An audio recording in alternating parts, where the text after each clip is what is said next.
Rise and grind, folks. Guys, I'm on the way to a heat maintenance. I believe this customer, we came out here this past summer to fix the condenser. I think it was a capacitor or something small.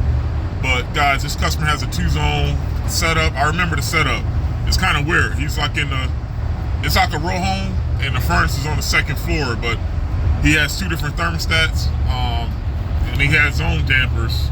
I think one is on the 1st floor, one's on the 3rd floor, and the condenser is like on the roof. But luckily, I don't have to go on the roof. I'm only out here to do the heat maintenance. So, guys, from what he told me, everything's working fine with the heat. This is just an annual checkup. I'm like around the corner from there now. I'll see y'all when I get inside. I'll see you in a little bit. Peace. All right, guys. At the furnace. And once again, I was just out here in the summer for the AC. But this is just a single stage 90%. Goodman Furnace. Looks like it was put in 2013. Looks to be a 70,000 BTU. Single stage 90% unit. And I know the condenser up on the roof, it was just a straight AC, single stage. And guys, this is the zone panel. Once again, this customer has 2 thermostats here. I never heard of this brand before, but if it works, it works. Zonex. And this is the panel. And I just turned everything off after I verified that everything was getting hot. And of course, it kind of sucks not having space. And I hope I don't jinx myself, but guys, if this motor has to get replaced, I actually had to do this before, where a customer had a wall right in front of the unit. We had to cut an opening out, and luckily we had space on the other side because we had to replace the motor. We had to cut an access panel out, and yeah, guys, it was a nightmare. But once again, the builders, once they put these new developments in, they don't really care about serviceability as long as we put it in and it works. Unfortunately, whoever moves in years later is going to have to deal with it. But yeah, this filter is still clean. And I left the spare one here the last time I was here. But I just took out the flame sensor. And that sensor looks not too bad, but there is a little bit of oxidation that we can clean off there. Also, I'm going to check this igniter. And this is a PSC motor. So there's a run cap somewhere behind there. But let me clean my sensor and check for ohms on the igniter. I'll see you in a little bit. Okay. Got our clean sensor looking good as new. And our igniter was only at 59 ohms, which is well below threshold, which is good.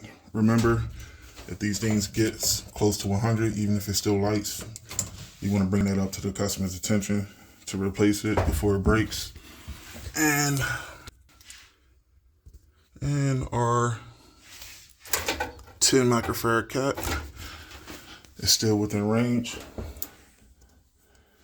And let me put this door back on. I want to start the unit, put the sensor back in, and I want to check my inducer for amps. And also there's a condensate pump on the side of the unit. I want to test that. I want to make sure the drains are okay. I'll see you in a little bit. All right, guys. We got our door on. Everything's connected. And I'm going to go over the drain scenarios on 90% furnaces. When you guys do maintenances, remember, you guys hear me say this a lot, and that's our igniter glowing. You guys hear me say this a lot. The inducer ports on 80% furnaces, you want to make sure those inducer ports are clear. But guys, with 90% furnaces, you're not going to have the same buildup as you would in those inducer ports on 80%ers. However, guys, with 90% furnaces, you got to make sure that your P-trap or your drain from the furnace, you got to make sure that that drain is clear. Now guys, this is a Goodman Furnace, so they have their own configuration of the condensate traps. But what we like to do is we just like to pour a bottle to a water inside that trap, and we want to make sure that water goes inside that pump, because if it doesn't, then chances are you might need a gallo gun or a brush, and you're gonna have to clean the gunk and the buildup that could build up over time, and it could clog up that drain.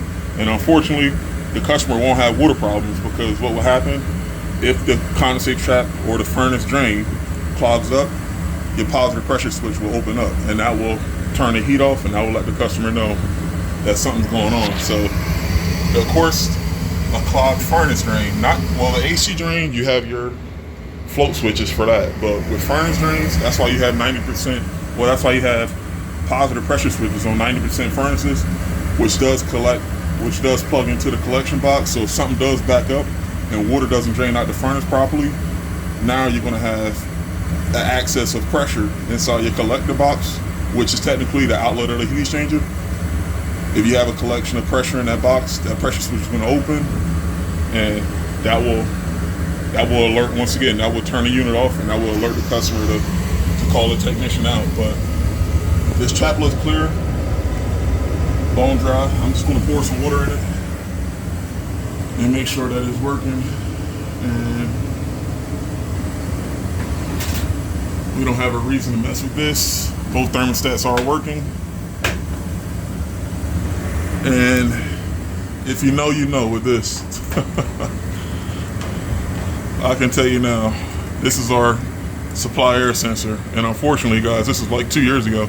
We've been out here now for at least 4 or 5 years, but at least 2 or 3 years ago, this customer had the thermostats. In the summertime, he sets the thermostat to like 68, 69, and if you know, you know with these supply sensors on zone boards, what can happen if the supply air gets below a certain point in the summer, this could turn the AC off. And guys, the supply air was getting too cold, and as a result, that was causing the second floor thermostat not to reach the set point. So, like I said, guys, this was a simple adjustment. We just had to take the supply air sensor out, and yeah, that's a nice little souvenir we're going to keep there. But yeah, guys,